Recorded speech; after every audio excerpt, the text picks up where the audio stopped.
vous avez une grande procession le 14 septembre 1789, menée notamment par les habitants du faubourg Saint-Antoine, qui viennent à nouveau remercier la Sainte de les avoir épargnés en juillet 89, parce que vous savez, la prise de la Bastille, c'est avant tout la peur, en fait, d'un écrasement militaire de Paris, et les gens du faubourg Saint-Antoine étaient persuadés que les canons de la Bastille allaient canonner le quartier allait être rasé, c'est ce qui motive les assaillants, et donc le 14 septembre, ils viennent remarquant le péril est définitivement passé, la grande peur commence à se dissiper, il y a cette procession à Sainte-Geneviève. Alors la question de ce lieu de culte, c'est aussi une question institutionnelle. Justement, que va devenir cette église qui donc est appelée à disparaître. Au début de la Révolution, personne ne remet en cause la destination du nouvel édifice qui est en train de s'élever à côté. Donc, il va y avoir une translation des reliques à un moment donné. Mais tant que le bâtiment n'est pas achevé, qu'est-ce qu'on fait de ce lieu de culte ? Sauf que vous le savez, en octobre 89, l'Assemblée nationale décide donc de suspendre l'émission des vœux de religion. Le 2 novembre 1789, les biens du clergé sont nationalisés. Donc, ça veut dire que l'église abbatiale devient bien nationale. Donc, devient une église propriété de la nation. Et se pose la question donc du sort du clergé, notamment des génovéfins parisiens, gardiens à la fois de la bibliothèque, mais aussi donc des reliques. Et donc les génovéfins demandent à la municipalité de pouvoir rester, d'être conservés comme gardiens, desservants de la future basilique. Mais le 13 février 90, les vœux monastiques sont supprimés et très rapidement on s'aperçoit que l'Assemblée nationale ne veut pas faire d'exception, ne veut pas conserver un clergé particulier, et avec la constitution civile du clergé, tous les chapitres sont supprimés. Le culte est réorganisé dans le quartier Sainte-Geneviève, nouvelle circonscription paroissiale, donc il doit y avoir une nouvelle paroisse Sainte-Geneviève, à partir de plusieurs autres paroisses, Saint-Étienne-du-Mont, Saint-Jean-de-Latran, Saint-Jean du Cardinal-Lemoine, Saint-Hilaire, Saint-Benoît. Simplement, cette nouvelle paroisse Sainte-Geneviève, cette nouvelle paroisse constitutionnelle, doit avoir pour église paroissiale la nouvelle église qui est en train d'être construite, qui est presque achevée, et en attendant l'achèvement de sa construction, c'est l'église Saint-Étienne-du-Mont qui devient église paroissiale. Donc on a une situation, c'est un petit peu compliqué dans les sources, mais on parle de la paroisse constitutionnelle Saint-Étienne-du-Mont, qui est une paroisse provisoire, en attendant donc l'installation de la paroisse Sainte-Geneviève, qui ne verra jamais le jour, on va le voir tout de suite. En effet, dès novembre 1790, le marquis de Villette, principal promoteur de la translation des restes de Voltaire à Paris, écrit une lettre ouverte qui est publiée dans la presse pour demander donc la transformation de l'église Sainte-Geneviève en lieu de mémoire des grands hommes, où on déposerait Voltaire, et il est le premier donc à parler de panthéon français. Donc ce projet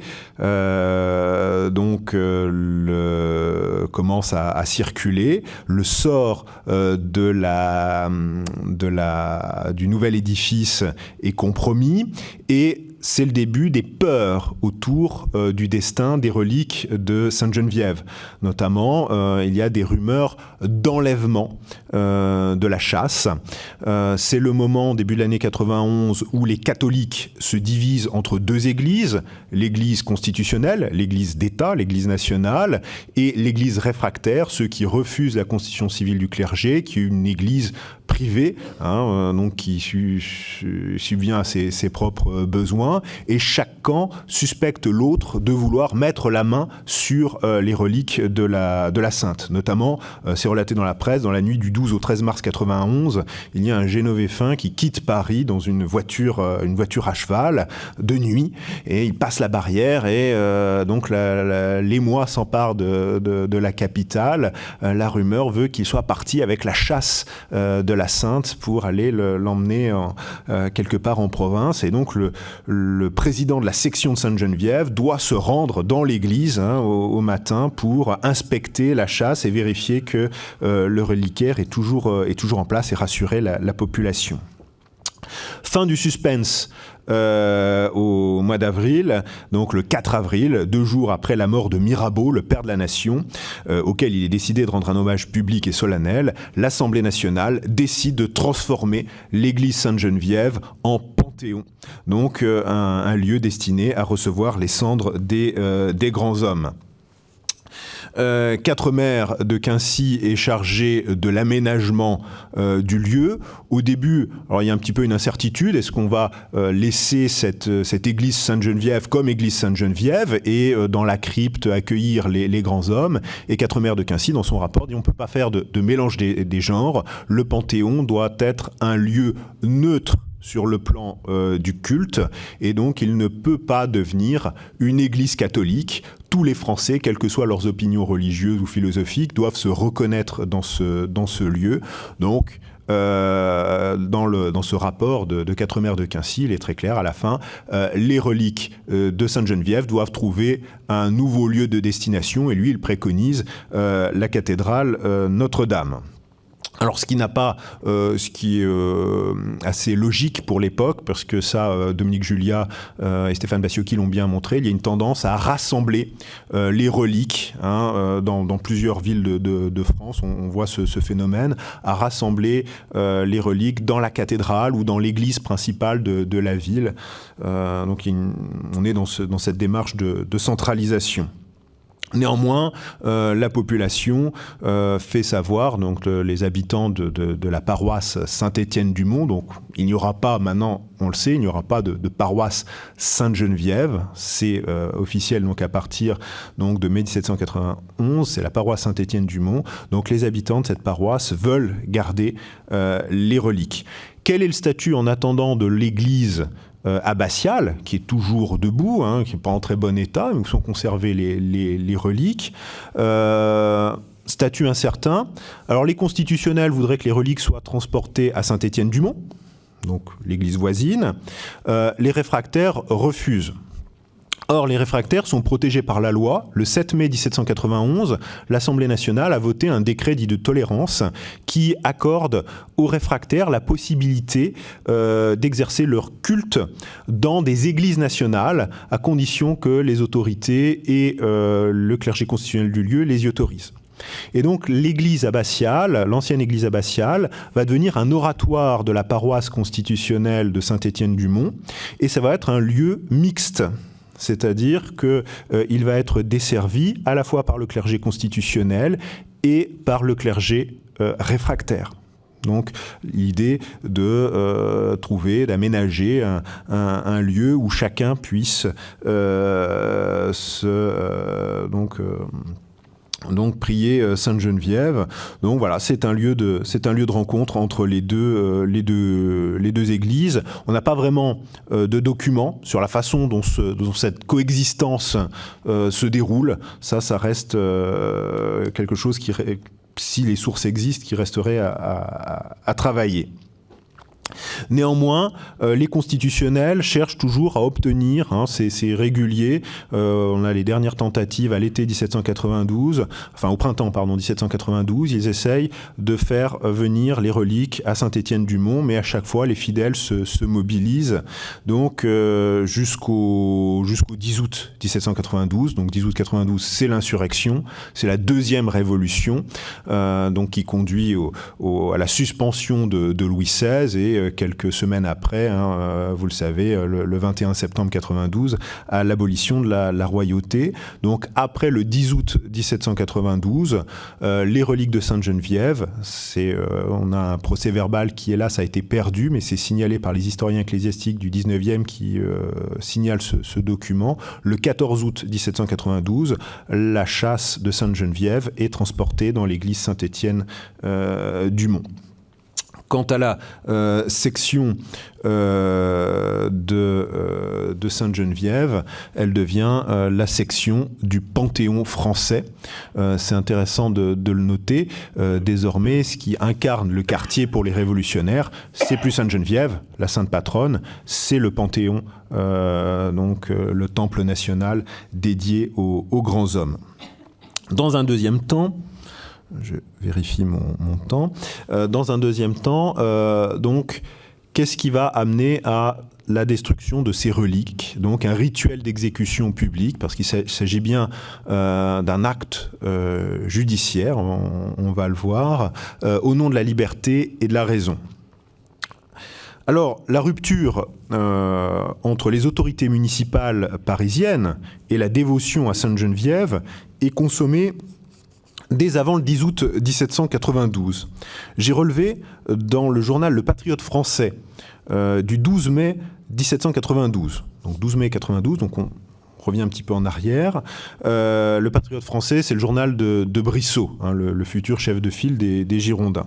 Et donc dans ce journal, on a une lettre ouverte de Manuel, le procureur de la commune de Paris, qui écrit au commandant de la garde nationale parisienne, mandat, pour lui demander d'ordonner à ses hommes de ne plus obliger les passants à se découvrir au passage du Saint-Sacrement.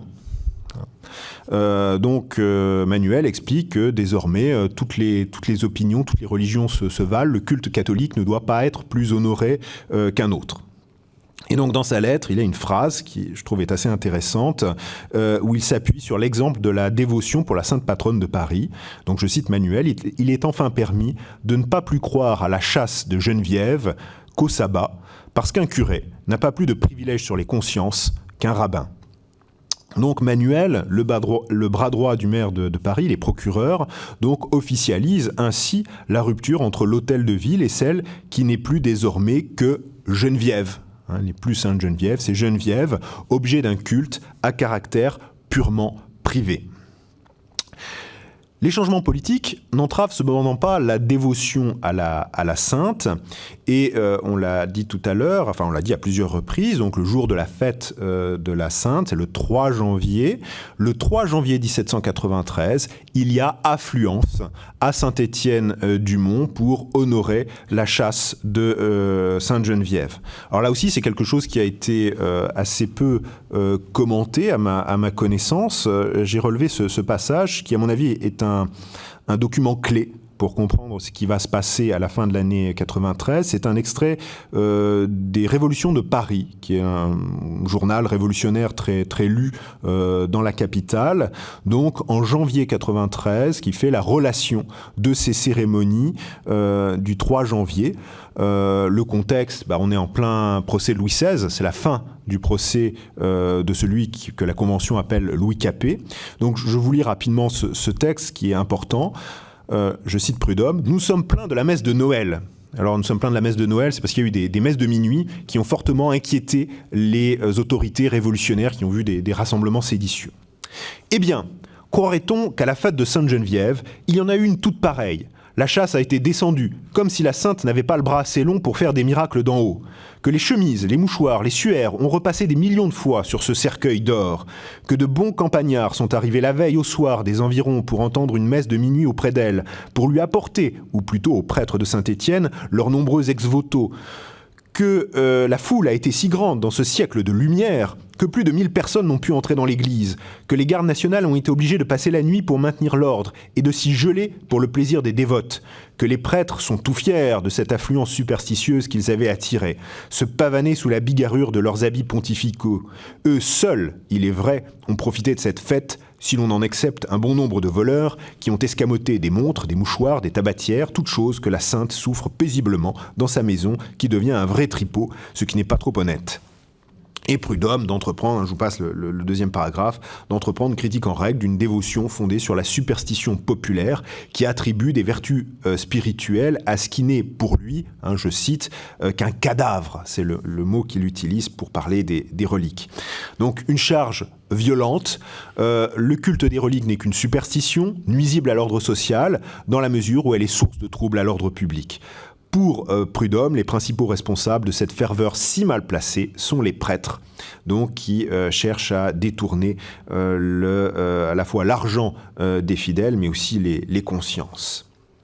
De leur côté, les révolutionnaires, quelques semaines après, mettent en avant, sur la montagne Sainte-Geneviève, leur propre corps saint, celui du conventionnel Lepelletier de Saint-Fargeau, ce député qui a été assassiné par un ancien garde du corps du roi le 20 janvier 1793, donc veille de l'exécution de Louis XVI. La Convention lui organise des obsèques grandioses, mettant en scène son corps blessé, qui est mis, enfin le corps de Lepelletier, à moitié nu, pour qu'on puisse voir la plaie au ventre, est exposé à la vue des Parisiens, appelés à constater la scélératesse des royalistes. Et le 22 janvier, la dépouille de celui qui est désormais qualifié de martyr de la liberté va être portée en procession jusqu'au Panthéon, qui devient donc la dernière demeure non plus seulement des grands hommes, mais aussi de ces martyrs de la liberté. Un peu plus tard, en septembre 1994, l'y rejoindra notamment Marat.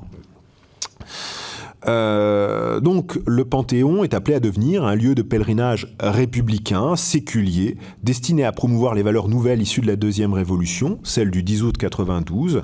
Et de ce point de vue, il y a un pèlerinage de trop sur la montagne Sainte-Geneviève qui ne doit plus être le refuge du fanatisme et de la superstition. La destruction des reliques de Sainte-Geneviève s'insère dans ce qu'on a appelé la déchristianisation de l'an 2.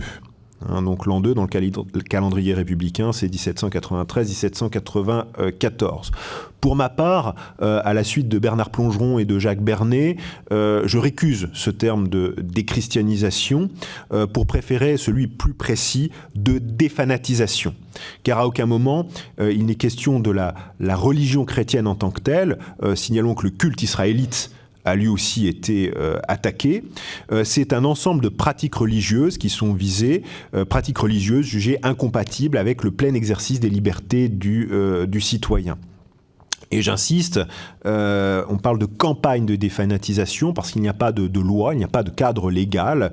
Donc c'est une série d'initiatives locales encouragées ponctuellement par la Convention, une Convention qui est elle-même très divisée sur cette question. Et donc ce qui est attaqué ici, à l'automne 1793, par les militants sans culottes, c'est la forme institutionnelle du culte catholique, son clergé et ses rites qui constituent une menace pour l'unité nationale. Et donc, pour les républicains, il ne doit y avoir d'autre institution que celle organisée par la loi civile au nom de l'intérêt commun. Ce qui amène à remettre en cause la constitution civile du clergé et l'organisation même de l'Église nationale. Pour les sans-culottes, il faut rompre avec cette Église nationale et faire des cultes une affaire privée. Et donc à Paris, cette politique de défanatisation est menée par le Conseil général de la Commune de Paris. Ce Conseil général, c'est une assemblée de 144 notables désignés par les sections. Et un homme joue un rôle important dans cette politique, c'est le procureur de la commune, Chaumette. Donc Chaumette qui se fait l'écho des pétitions, des adresses envoyées par les sections de la capitale à ce sujet, mais qui lui-même est un ardent défanatiseur. Alors, chronologie. On peut être très précis dans la marche des événements. Tout commence à la Convention le 2 octobre 1793. Le 2 octobre 1993, au nom du comité d'instruction publique, Marie-Joseph Chénier présente un rapport sur la translation du corps de René Descartes, qui est inhumé donc dans l'ancienne abbatiale Sainte-Geneviève, au Panthéon. Et c'est l'occasion pour lui donc d'opposer la célébration des grands hommes, utiles à leur patrie, dignes d'exemple, à, je cite Chénier, la pieuse crédulité de nos ancêtres qui plaçaient une confiance stérile dans les reliques d'une villageoise de Nanterre. Et je cite toujours Chénier, aujourd'hui Paris et la France entière n'ont plus d'autre patronne que la liberté. Donc première attaque contre Sainte-Geneviève. Il n'est pas question de détruire ces reliques, mais d'une dévotion qui n'est que superstition. De son côté, le Conseil général de la commune commence à prôner peu de temps après, la destruction des objets de culte ayant servi à légitimer le despotisme. Le 13 octobre, le Conseil général de la Commune de Paris écrit à la Société des Jacobins de Tours pour l'inviter à briser la Sainte-Ampoule de Marmoutier. Sainte-Ampoule qui avait servi pour le sacre d'Henri IV à Chartres en 1594. Et donc le Conseil général se glisse ici toujours dans les pas de la Convention. En effet, la Convention, au même moment, faisait imprimer le rapport du représentant en mission Ruhl, qui a été envoyé à Reims, et Ruhl avait publiquement brisé la Sainte-Ampoule de Reims, donc dans la cathédrale, et donc il avait envoyé les débris de la Sainte-Ampoule à la Convention. La Convention avait lu sa lettre et l'avait fait imprimer. Et donc, que ressort de ces initiatives de destruction des deux saintes ampoules ? La relique est dangereuse car elle est un objet de domination et de manipulation des esprits. Ruhl, je mettrai dans la communication écrite, développe cette idée de la relique comme instrument de perfidie du sacerdoce. Donc, détruire une relique est un moyen de libérer les consciences. Il est important de noter, j'y reviendrai en conclusion, qu'à Reims, en revanche, on ne détruit pas les reliques de Saint-Remy. En effet, les fidèles se mobilisent et Ruhl renonce à détruire les reliques de Rémy qui sont ensevelies. Donc il est qualifié de ci-devant saint, mais comme n'importe quel citoyen, il va être enseveli dans une fosse commune. Le 23 octobre, le Conseil général de la Commune de Paris rend son célèbre arrêté ordonnant la disparition de tous les monuments qui alimenteraient les préjugés religieux et ceux qui rappellent la mémoire exécrable des rois. Il est connu cet arrêté parce que c'est celui qui conduit à la destruction de la galerie des rois de la cathédrale Notre-Dame. Et ce même de Brumaire, ça c'est un peu moins connu, mais ça nous intéresse pour notre propos. Le Conseil général de la Commune fait procéder à une première destruction par le feu sur la place de Grève, donc le lieu des exécutions, donc une destruction par le feu d'images royales provenant du dépôt des Augustins. On n'a pas davantage de détails. Donc première destruction par le feu, premier bûcher sur la place de Grève. Place de Grève, vous le savez, c'est le lieu d'exécution traditionnel de la monarchie. La dernière exécution en place de Grève a eu lieu le 25 avril 92, c'est le premier usage de la guillotine. Lieu d'exécution qui est abandonné ensuite au profit de la place du Carrousel, puis de la place de la Révolution, où les autorités issues du 10 août 92 font œuvre de justice. Le brûlement, on commence à parler aussi à cette époque d'autodafé. Donc le brûlement est un acte de justice traditionnelle qui existe avant la Révolution, qui est destiné à anéantir le corps des hérétiques, des sodomites, des parricides, mais aussi les objets subversifs de l'ordre social chrétien, livres et libelles attentatoires à l'autorité du roi et de l'Église. Si la Révolution a mis un terme à la pratique du bûcher par la mise en place d'une égalitaire décapitation, les brûlements publics d'objets, symboles de l'Ancien Régime, ont lieu de 1789 à 1794 avec la même fonction purificatrice qu'avant 1789. Alors qu'est-ce qu'on brûle au début de la Révolution et jusqu'en 94 ? Eh bien ce sont ce qu'on appelle les titres féodaux, les terriers, les titres seigneuriaux. Donc d'abord c'est des initiatives locales et un décret du 17 juillet 93 ordonne aux municipalités donc de rassembler les titres féodaux et d'organiser donc des brûlements publics. Autre brûlement public célèbre pendant cet été 93, c'est celui qui accompagne la grande fête de l'Unité, qui est célébrée le 10 août 93, donc pour célébrer le premier anniversaire de la Révolution de 92, donc grande fête à Paris, organisée par la Convention. Et une des stations de cette fête, c'est sur la place de la Révolution, à l'emplacement de la guillotine.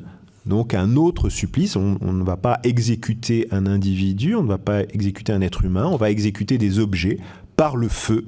Donc la Convention va faire brûler les attributs de la royauté, notamment le trône de Louis XVI qui était au palais des Tuileries. Donc à l'automne 93, ces brasiers publics contribuent à la régénération morale du peuple français voulue par les autorités républicaines. Donc voilà cette pratique du brasier. Alors comment on en est venu à brûler les reliques de Sainte-Geneviève ?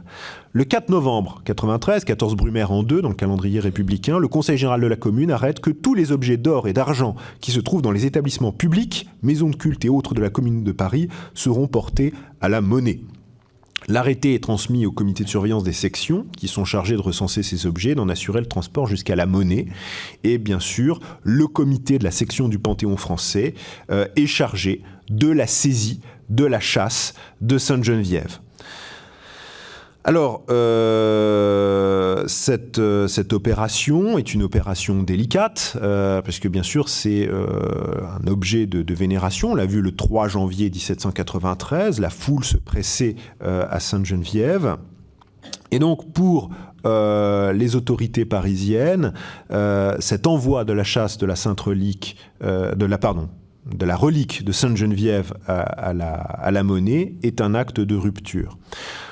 Le 7 novembre 93, un membre du Conseil général de la commune se réjouit, c'est dans la presse, je cite, que le transit de la patronne des Parisiens s'est opéré avec beaucoup de tranquillité et, c'est en italique dans le texte, sans miracle, par le comité révolutionnaire de la section de cette sainte docile.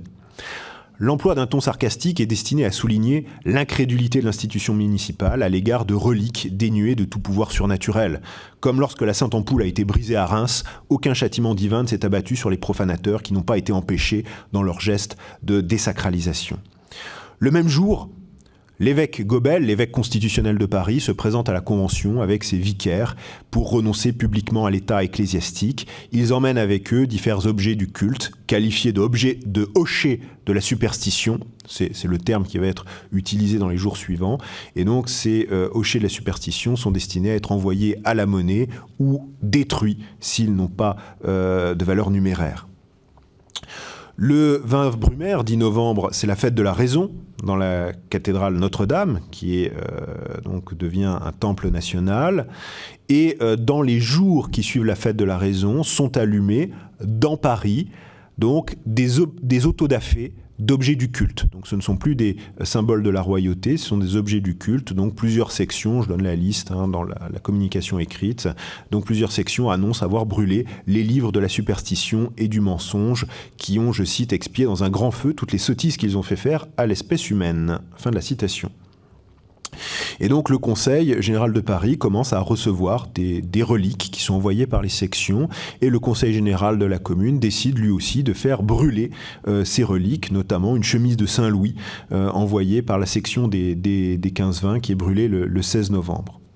Le sort des reliques de Sainte-Geneviève est décidé dans la séance du Conseil général du 1er frimaire, 21 novembre. Ce jour-là, la chasse, avec son contenu, est ramenée de la monnaie à l'hôtel de ville où elle est placée au pied du bureau du président. Lecture est faite du procès-verbal d'ouverture et de dépouillement de la chasse de Sainte-Geneviève qui a lieu à la monnaie. Il y a eu une espèce de pré-inventaire qui est inscrit au procès-verbal de la séance. L'objectif de ce pré-inventaire, c'est de souligner l'imposture du clergé de Sainte-Geneviève. En effet, qu'explique que cet inventaire ? Qu'en fait, la chasse de la sainte n'a aucune valeur, c'est de la verroterie, ou c'est une chasse qui brillait beaucoup mais qui n'avait guère de valeur. L'accent est également mis sur le ridicule de certaines décorations, notamment la présence de remplois antiques incongrus. Donc on se moque de l'ignorance du clergé, ou du moins la manipulation du clergé. Et il y a une évaluation qui est faite de la valeur de cette chasse à 28 000 livres. Et donc cet inventaire est destiné à souligner l'imposture de la dévotion rendue à un mauvais reliquaire au contenu douteux. On sous-tend que le clergé a détourné l'argent des fidèles et a fait fabriqué un reliquaire qui n'a pas de valeur. Alors cet inventaire a été critiqué par l'historien et orfèvre Germain Babst, qui travaille fin 19e, début 20e siècle, qui a enquêté sur la réalité de ces affirmations. Babst a retrouvé les originaux des procès-verbaux d'inventaire et donc a montré que ce qui a été publié par la commune, c'est une sorte de pré-inventaire. Et qu'en fait, l'inventaire détaillé a eu lieu après, en décembre 93, janvier 94. C'est beaucoup plus détaillé et Babst montre qu'en fait que le document produit par le Conseil général en fait est destiné tout simplement à décrédibiliser le clergé et que quand on a l'inventaire complet, en fait, loin d'être décoré de verroterie, la chasse était bien garnie de pierres de valeur et que l'estimation qui a été faite par la commune est largement sous-évaluée. Donc on voit bien qu'il y a la volonté de décrédibiliser cette dévotion. Les sections parisiennes sont invitées à envoyer des commissaires à la commune pour inspecter cette chasse et témoigner ainsi de l'imposture du clergé. On procède également à l'ouverture de cette chasse. Donc on décrit le contenu. On parle d'ossements et de guenilles qui se sont trouvés dans cette boîte. Et donc l'idée, là encore, je passe les détails, est d'expliquer qu'en fait on a des petits morceaux d'ossements et que rien n'atteste qu'il s'agit, il n'y a pas de corps complet en tout cas, et qu'il peut s'agir d'une imposture. Et donc ce 21 novembre, le Conseil général de la commune décide de procéder à la destruction par le feu en place de Grève des ossements de Sainte-Geneviève. Cet auto-da-fé présenté comme un acte de justice. En effet, le Conseil général de la commune explique que les reliques de Sainte-Geneviève vont expier le crime d'avoir servi à propager l'erreur et à entretenir le luxe de tant de fainéants. Donc on est le 21 novembre 1793, c'est la date vraisemblable de cette destruction par le feu. J'ai mis dans ma communication le titre du 3 décembre parce que c'est la date qui est retenue par le clergé catholique au 19e siècle, enfin le clergé parisien plus exactement, au 19e siècle et qui est reprise encore aujourd'hui. Or, dans les sources d'époque, je n'ai rien trouvé à la date du 13 Frimaire, donc le 3 décembre. La date du 3 décembre, à mon avis, jusqu'à plus ample informé, est une invention du 19e siècle et que la date réelle, c'est le 21 novembre. Mais on peut garder le 3 décembre puisque elle est la date utilisée notamment, je vous en ai parlé tout à l'heure, par la cérémonie de réparation du cardinal Richard en 1893. Alors, du côté des catholiques, quelle réaction auprès des fidèles ? On n'a pas de source. On ne sait pas comment cette destruction, cet auto-da-fé du 21 novembre a été perçue par les catholiques parisiens. Pas de source, pas d'archives. On a des témoignages postérieurs, quelques témoins qui racontent avoir vu la destruction des reliques, enfin l'auto-da-fé, puis les cendres jetées dans la Seine, mais on n'en sait pas plus. La seule source catholique d'époque, c'est les Nouvelles Ecclésiastiques, le journal janséniste qui est publié à ce moment-là à Utrecht, donc dans les Provinces-Unies, et qui fait le rapport quelques semaines après de cette auto-da-fé, donc dirigé par l'impiété qui dirige tous ces brigandages, etc., etc. Mais c'est la seule relation du côté catholique de cette époque. Pour conclure, je dirais que la destruction des reliques de Sainte-Geneviève, d'abord, n'avait rien d'inéluctable. Il est tout à fait possible d'imaginer les autorités parisiennes ensevelir ces reliques, comme cela a été fait à Reims pour Saint-Rémy, ou pour les rois de France, qui ont été sortis de leur caveau à Saint-Denis pour être mis dans la fosse commune, donc de la nouvelle commune de Franciade.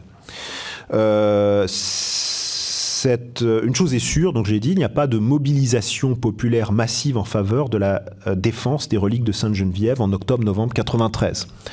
Alors, on ne sait pas. Est-ce que c'est la peur ? On est quand même dans un contexte assez troublé. Est-ce que c'est un doute qui a pu s'emparer à ce moment-là ? Alors, le choix de détruire par le feu les ossements de la Sainte Patronne de Paris est un acte de rupture qui obéit à une triple logique.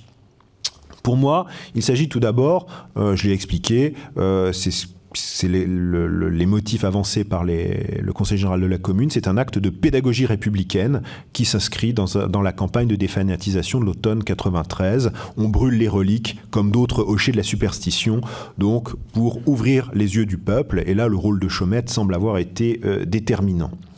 Deuxième élément, ce geste spectaculaire marque aussi la volonté d'affirmer la légitimité du pouvoir de la Commune de Paris, née de l'insurrection du 10 août 92. En effet, détruire les reliques de Sainte-Geneviève est une façon de rompre avec l'ancien régime municipal. L'événement doit être mis en rapport avec l'exécution, le 12 novembre, de Bailly, le premier maire de Paris, donc en 1789, donc qui est condamné à mort par le tribunal révolutionnaire, notamment pour son rôle lors de la journée du 17 juillet 91. Donc exécution de Bailly le 12 novembre, destruction des reliques de Sainte-Geneviève, une page se tourne définitivement. La municipalité de Paris veut en finir avec le despotisme et le fanatisme. Mais la stabilité politique n'est pas encore au rendez-vous. Il faut aussi inscrire cette destruction des reliques dans le cadre d'un climat de surenchère politique. Une période d'incertitude. À Paris, la situation est très trouble. Il y a eu une tentative d'insurrection les 4 et 5 septembre 93 qui a conduit à l'élimination de ce que la Convention appelle la faction des enragés. Et il y a une espèce de surenchère politique. Et on peut aussi envisager cette destruction des reliques de Sainte-Geneviève comme un élément de cette radicalisation, de cette surenchère, à une époque où, ça a été bien montré par ceux qui ont travaillé sur la Commune de Paris, se multiplient les scrutins épuratoires au sein des sections, au sein de la commune. Les scrutins épuratoires, c'est qu'on élimine les éléments les plus tièdes ou les moins dociles. Et donc, brûler aussi ces reliques de Sainte-Geneviève, c'est montrer, c'est un acte, un acte de pureté révolutionnaire pour le Conseil général de Paris. Le troisième motif est enfin d'ordre policier. Je terminerai par là. Les reliques de Sainte-Geneviève ont pu aussi faire peur aux institutions municipales parisiennes. Et c'est pour cela que je pense que l'article des Révolutions de Paris qui fait état des rassemblements lors de la fête du 3 janvier 93 est un élément important dans ce dossier. En effet, le spectre de la Vendée hante alors les consciences républicaines. On a peur des rassemblements ici de plusieurs centaines, voire milliers de personnes. Et donc, les reliques de Sainte-Geneviève sont un moyen de mobiliser des gens à Paris et aux alentours de Paris. Et donc, les cérémonies autour de Sainte-Geneviève sont susceptibles de troubler l'ordre public et de servir de prétexte à des rassemblements de mécontents. Et quand des mécontents se rassemblent, c'est toujours dangereux pour le pouvoir en place. Donc, les autorités parisiennes ne voulaient sans doute pas avoir à gérer les remous que n'aurait pas manqué de susciter l'interdiction d'une fête de Sainte-Geneviève le 3 janvier 1794. Et donc, l'auto-da-fé, c'est aussi une façon de régler définitivement le problème. Je vous remercie.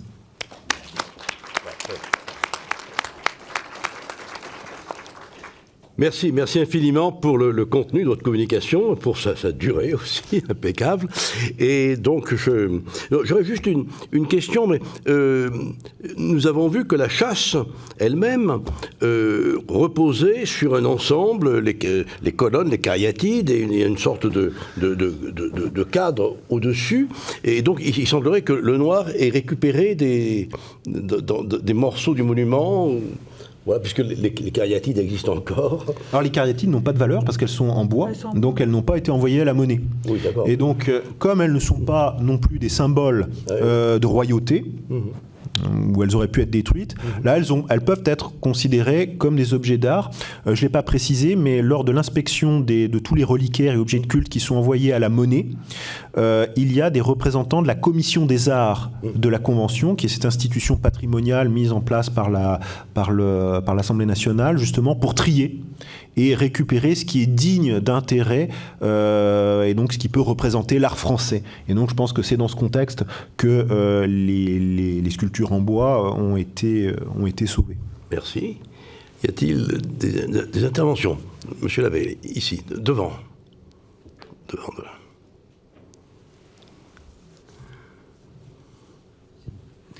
Merci pour votre exposé. Est-ce que on connaît l'attitude justement des Génovéfins pendant ces épisodes, leur rapport à la Révolution, déjà leur accueil de ces moments révolutionnaires par rapport à la Constitution civile et par rapport aux réfractaires, et ensuite est-ce que justement cette attitude par rapport au moment des translations, de l'évolution, enfin de tout ce que vous avez relaté, est connue et documentée là-dessus, sur les Génovéfins? Oui, et je vais laisser la parole à Isabelle Briand, puisqu'elle a abordé ce sujet dans sa thèse, et elle pourra vous répondre. Et Bernard Plongeron aussi, dans sa thèse sur le régulier de Paris. Alors c'est de lointains souvenirs, hein, mais les Génovéfins de l'abbaye et ceux d'Île-de-France sont plutôt du côté des assermentés. Ils sont plutôt favorables, dans un premier temps, à la constitution civile du clergé, avec des nuances en fonction des différents facteurs qu'on a pu énumérer sur l'âge, la formation, etc. Cela dit, au niveau national, ils correspondent généralement à l'opinion dominante de l'endroit où ils se trouvent. Et par la suite, on trouve dans leur rang à la fois des gens qui vont être déprétrisés, qui vont se marier, et d'autres qui, au contraire, vont être réfractaires. On retrouve toute la gamme des prises de position du clergé. Merci. Monsieur. Est-ce que vous pouvez faire une généalogie des destructions de reliques en référence au monde protestant au XVIe et antérieurement, et aux autres mondes qui détruisent les reliques, qui ont une hostilité aux reliques? Alors qu'est-ce que vous entendez par généalogie? Historicité, c'est-à-dire que pour moi, le rapport avec les phénomènes de destruction au XVIe, des mondes protestants, mais il doit y avoir d'autres groupes religieux, plus ou moins hérétiques, divers et philosophiques, qui préconisent ça, qui le font ou qui le font pas, mais qui amènent à ce phénomène très, très massif, très important pendant la Révolution, où il y a ces destructions. Oui, alors à ma connaissance, c'est donc la réforme protestante, les destructions de reliques, la Révolution française et la Révolution russe en 1917. C'est pas ça, c'est antérieurement. Comment on arrive à... Bon, les révolutionnaires sont anti-religieux, ils font la destruction des reliques. Antérieurement, il y a le monde protestant qui le fait au XVIe, mais que ce soit antérieur au monde protestant ou entre le XVIe et le XVIIIe, quels sont les groupes ou les intellectuels qui ont une hostilité avérée et déterminée et prouvée, si je peux dire, au culte des reliques, et qui vont amener à une réalité politique, à une réalisation politique dans l'espace révolutionnaire. Alors, au XVIIIe siècle, oui, il y a beaucoup de toute façon de critiques des reliques dans les Lumières, mais attention, il s'agit de moqueries et il ne faut pas faire une lecture trop déterministe de la Révolution française. Ça a bien été étudié justement dans l'article de Dominique Julia et Stéphane Bassiocchi dans le volume Reliques modernes, où il montre bien aussi qu'en fait la situation est, pour le cas français, est très contrastée. En fait, il y a des endroits où les reliques sont préservées, d'autres où elles sont détruites. Et donc, il ne faut pas faire de lien entre les critiques anticléricales, les moqueries de la superstition et ce qui va être réellement fait pendant la Révolution, où c'est vraiment affaire d'un contexte national et local très, très précis. Donc voilà, moi je dirais simplement méfiance justement aux généalogies et aux lectures déterministes. Voilà, merci beaucoup pour votre intervention. Ma question s'adresse au dernier intervenant, très documenté et le reste, mais vous avez affirmé à un certain moment, je vous ai bien entendu, qu'il n'y a pas eu déchristianisation, mais défanatisation. À mon avis, on ne peut pas affirmer une telle chose sans nier l'essence de l'histoire de France. Contrairement aux autres fanatismes qu'en disent les révolutionnaires et leurs loges, et contrairement à ce que disent les révolutionnaires, le christianisme est fondateur de l'histoire de France par son baptême, ce qui n'est pas le cas du judaïsme et des autres religions classées. Donc affirmer une telle chose après avoir exposé la destruction des reliques, c'est carrément nier l'histoire de France et la gravité de la Révolution française jusqu'à nos jours. À moins d'être vous-même révolutionnaire dans l'âme et historien des reliques purement. Ce qui n'honore pas Léon III. Alors, je suis historien, je travaille selon une méthode scientifique. Et donc, je travaille sur des sources, sur tout ce qui est documents du passé. Et donc, les sources que j'ai consultées n'évoquent pas une volonté de détruire le christianisme en France. C'est un fantasme de la littérature catholique du 19e siècle. Donc, donc, il y a une volonté d'éradiquer le fanatisme et de persécuter les chrétiens qui refusent les lois révolutionnaires. C'est pas la même chose. Donc attention à ce que disent les sources. Si vous affirmez cela, il faut des sources. Donc moi, je suis d'accord, mais donnez-moi des sources d'époque. J'en ai qui une pour attestent. vous. J'en ai une. Aller à la place de la Concorde, décapiter un roi de droit divin, c'est déchristianiser la France. Parce que le droit divin, c'est l'essence même de la loi salique. Quand Charles X, plus tard, à Reims, tentera, et vous avez vu les révolutions, les Trois Glorieuses et le reste.